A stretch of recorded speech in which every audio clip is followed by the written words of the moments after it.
Broadly speaking, the Inferno is a Christian explanation of sin using an Aristotelian paradigm of vice. Why does Dante do this?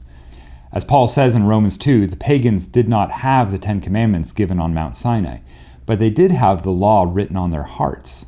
This law was sufficient to guide them toward some form of righteousness or accuse them of their disobedience. Dante, as did Aquinas before him, saw this principle at work in the ethics of Aristotle. Therefore, in order to understand how the Inferno presents sin and what it does to the human soul, we have to talk about the Aristotelian understanding of the appetites. Now, this might sound like a bit of confusing and unimportant philosophy, but I assure you it is at the core of how all three parts of the comedy are structured, and therefore important for us to understand. If the comedy were a building, this is the framing behind the walls, giving it shape, holding it all together. According to Aristotle, as well as medieval scholastic thinkers like Thomas Aquinas, everything we do, every choice we make, comes from a certain appetite of the soul.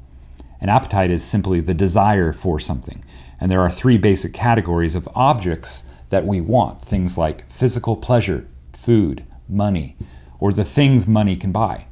These are called simple goods. They give us pleasure in themselves, and we want them for their own sake. Then there are goods that are not pleasant in themselves, but are necessary in order to get the simple goods that we do want. These are called arduous goods, and are things like work.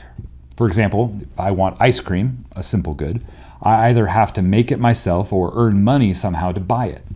Both the process of making the ice cream and the work I would do to earn money are arduous goods. I want to work not for its own sake, but for the simple goods my working will provide. The third category of objects that our soul desires are not material in nature like ice cream or the work done to obtain it. Instead, they are rational goods, goods we do not perceive with our senses, but rather understand with our minds. It is this third appetite that longs for justice, truth, goodness, and beauty. These ideas are very real, but by themselves have no material existence in this world. I can't walk over to a justice tree and pluck off a bit of justice fruit, right? No, these are ideas we have to think about, ideas that give us a framework to understand the world that we live in. These three appetites have complicated philosophical names like concupiscible, irascible, and intellectual. The concupiscible appetite is the desire for simple goods, the irascible is the desire for arduous goods, and the intellectual appetite is the desire for rational goods. Now, what does any of this have to do with Dante? Aristotle, whom Dante is following here, taught that when these appetites were corrupted, they lead to three different categories of vice. When the desire for simple goods is not controlled by reason, it leads to a lack of self-restraint. We overindulge ourselves and lose all sense of moderation.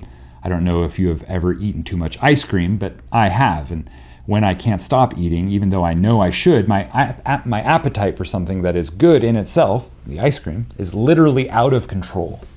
This is a corruption of the concupiscible appetite, leading to a lack of self-moderation or self-restraint, what Aristotle calls incontinence. When the desire for arduous goods is not controlled by reason, it leads to violence. And if that connection seems a bit obscure, let me ask you this. Do you ever get frustrated working on a project when things are not going according to plan? You're trying to make something and it's just not working the way you want it to, and so you start to grit your teeth or clench your fists, or you feel like you just want to hit something or blurt out words that might make your grandmother blush. Well, that frustration is a mild form of violence. If totally uncontrolled by reason, that impulse would lead to things like murder, theft, or even cursing God's name in rage. This is what happens when the irascible appetite goes bad. Finally, when the desire for intellectual goods is twisted and bent by a wicked love of self, it leads to fraud. Fraud, in this sense, is the word used to describe the use of the intellect to cheat, deceive, extort, or betray other people. In short, fraud is using other people for your own selfish purposes while appearing to be thinking about them. The ultimate example of this kind of fraud, which we will see in the final canto of Inferno, is Judas betraying Jesus with a kiss. Outwardly, he is showing Jesus affection, but that kiss is a lie. It was not real affection at all, but rather betrayal, as the kiss was the sign to the Roman guards telling them which man to arrest. This is fraud, And that is what happens when the intellectual appetite is unrestrained by any sense of true justice or righteousness. For Dante, these different appetites of the soul were created by God. They are a way of describing how the soul relates to the world and to the different kinds of objects in the world. A right use of the appetites submitted to the lordship of Jesus would keep the soul properly ordered. A rightly ordered concupiscible appetite would lead us to love the things God loves, to desire the simple goods of creation that He made for us to enjoy. A rightly ordered irascible appetite would lead us to embrace the trials and the hardships of this life, knowing that suffering produces character and character hope. And a rightly ordered intellectual appetite would lead us to recognize and desire true, God-honoring justice in everything that we do. Furthermore, a rightly ordered intellectual appetite would be capable of governing the other two, helping moderate our desire for simple goods and remind us of the true purpose of difficult situations. So again, what does all of this have to do with Dante's Inferno? The three appetites and their corruptions define the structure of hell. How does this work? Every sin is a transgression of the law of God, and in this sense, all sins are equal. As James says, if you have broken one part of the law, you have broken the whole law. From white lies to the deadly betrayal of a friend, all sins equally deserve eternal judgment and separation from God. However, if we think about where that sin is coming from and what it is doing to the soul, we can discern some differences. Even though Aristotle didn't have a Christian concept of sin, Dante still used his three categories of vice, based on the three appetites of the soul, to construct this eternal realm of punishment and wrath. Dante's hell is divided into upper, middle, and lower regions, following these three categories of sin and vice. The upper section holds those who sinned by means of the concupiscible appetite. The middle holds those who sinned by means of the irascible appetite, while lower hell, you guessed it, contains those who sinned by means of the intellectual appetite. We'll come back to what is happening in the first circle in a moment, but in circles 2, 3, and 4, we meet the lustful, the gluttons, and the avaricious, respectively. These were sinners whose sins were defined by an excessive passion for simple goods, sex, food, and wealth. In the words of Romans 16:18, they served not our Lord Jesus Christ, but their own belly, or where Paul in Philippians 3:19 describes the enemies of Christ as those whose end is destruction, whose God is their belly, and whose glory is in their shame. Sex and food and wealth are all good things in themselves, simple goods desired by the concupiscible appetite, but the souls in these circles allowed their desire for these goods to rule them. For Dante, the sin punished here were not calculated decisions, but rather the result of unrestrained passion. These sinners failed to use the reason God gave them to control their instincts and desires. In this way, the lustful, the gluttons, and the avaricious are more akin to beasts than anything truly human. They abandoned reason and let their belly be their god.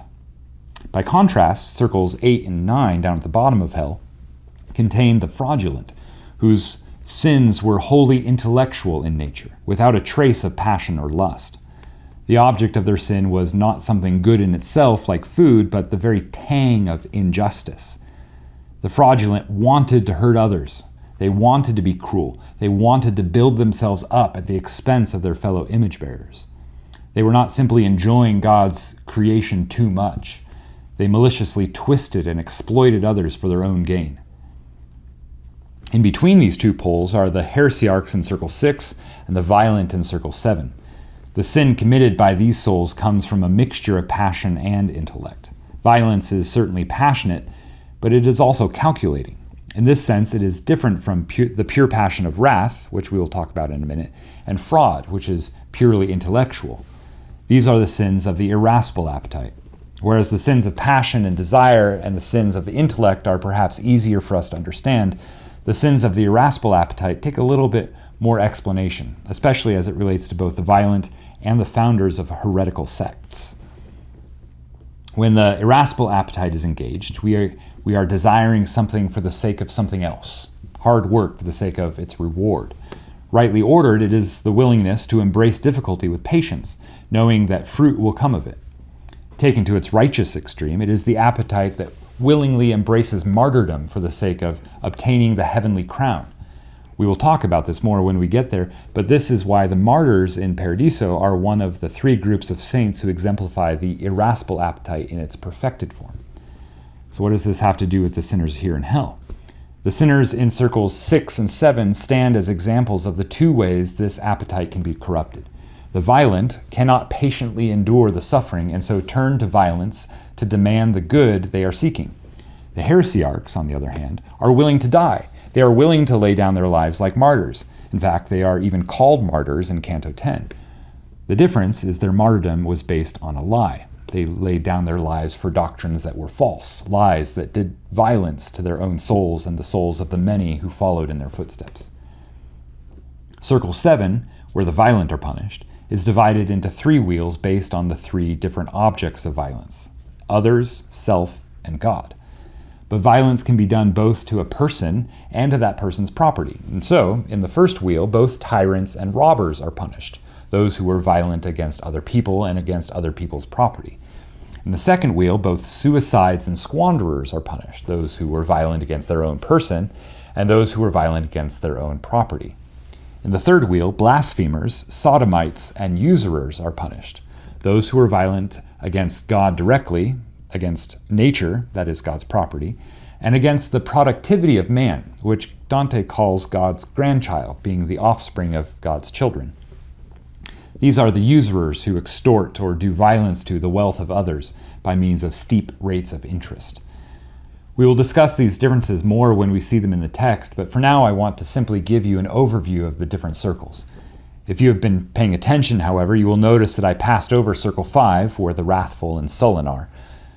There are several geographical boundary markers in hell: the Acheron, the Styx, the gates of Dis, and so on. While they typically separate different regions, the wrathful and the sullen are actually punished in the river Styx, just before the gates of Dis. This is interesting, as wrath and sullenness provide something of a bridge between the sins of upper and middle hell, between the sins of passion and of violence. On the one hand, the sinners here in the fifth circle, like those in circles 2 through 4, are governed by their passions. As we will see when you read through the text, the wrathful simply bite and gnaw each other to pieces. They have almost become pure animals. There is no humanity left. As for the sullen, they have given themselves over to apathy, disdain, and discontentment, such that they cannot even lift themselves above the surface of the river to interact with the pilgrim. Both categories of sinners have lost control of their passions, which places them in upper hell, but at the same time their sins were violent in nature, either physically or spiritually. I point this out because it shows how the various circles form something of a sliding scale. The wrathful and sullen represent a transitional kind of sin, as do the usurers, who sit at the very edge of the third wheel of the seventh circle, overlooking a great cliff that drops down to the eighth circle. Pure passion is not violent, but if left alone, it will eventually grow violent. So too, usury is not technically fraud, but as the interest rates are openly declared, but there it is on the edge. With this geographical arrangement, the poet Dante is demonstrating that certain sins lead to other sins. He has his fixed regions in order to explore the nature of lust, violence, and fraud, with sinners eternally suffering in each of these circles. But he does not want to give the idea that sin is therefore necessarily static. No, lust can very easily lead to violence, just as violence can very easily lead to fraud. This is the principle revealed in these transitional circles. And what about the first circle, the place Dante calls limbo? Here we find the so-called virtuous pagans. Virgil says they are here in hell not because of any specific sin committed, but rather because they did not believe in Jesus. Like we saw earlier, Virgil himself is someone who has lost the good of the intellect, and therefore we cannot take his explanations as gospel truth. In Purgatorio, he admits that his vision only goes so far, since he is unregenerate and does not have faith, which fully opens the eyes to reality. As I have already mentioned, his knowledge is limited to what fallen reason supported by common grace can perceive. This means that he can see and know a great deal, but his knowledge remains imperfect. Thus, when Virgil says the inhabitants of the first circle, like himself, are without sin, he is speaking from the standpoint of Aristotelian ethics and not from a Christian understanding of sin. The pagans in the first circle attained temporal happiness, guided by philosophy and the golden mean, the virtue that exists between an excess and a deficiency, both of which would be a vice. For instance, the virtue of courage is a character trait that exists between the vices of recklessness, the result of an excess, and cowardice, the result of deficiency. This is what Virgil means by saying the souls in the first circle did not sin. But in this we see the first cracks in Virgil's reliability. What Virgil does not know and cannot understand is Romans 14:23, where Paul says, "Whatsoever is not of faith is sin." Therefore, even the virtuous pagans, virtuous according to Greek philosophy, are sinners according to the Word of God, for they did not have faith, nor was their virtue grounded in faith. This is why they are in hell. At the same time, their relative virtue helps distinguish the gradations of sin and sin's effect on both the human soul and human community. The decent, virtuous, and unbelieving neighbor who doesn't steal your mail and mows your lawn when your family is on vacation would be a genuinely better neighbor than someone like Genghis Khan. It is this difference that is being represented in Inferno. And finally, what is going on in the Antichamber, the outer ring within the gates of hell, but outside of the Acheron? This is where the neutrals are punished, those who neither sinned grievously nor pursued virtue in any way. They lived quiet, cowardly, and insignificant lives, neither in obedience to Christ nor to any great idea of nobility or virtue. Virgil says this about them. He says, "They mix with that base course of angels that rebelled not nor were faithful to God, but only always acted for themselves. Banned from heaven, lest they mar its beauty, hell will not receive them, lest the guilty find some reason to glory over them." We'll consider these souls again in the following lecture, but for now, they complete the 9+1 structure of hell, the same structure that governs the other two realms. In this way, the sliding scale of sin is complete. Souls who lived neither in infamy nor praise, to the unbelieving pagans, to those who lacked self-restraint, to the violent, and on to the fraudulent.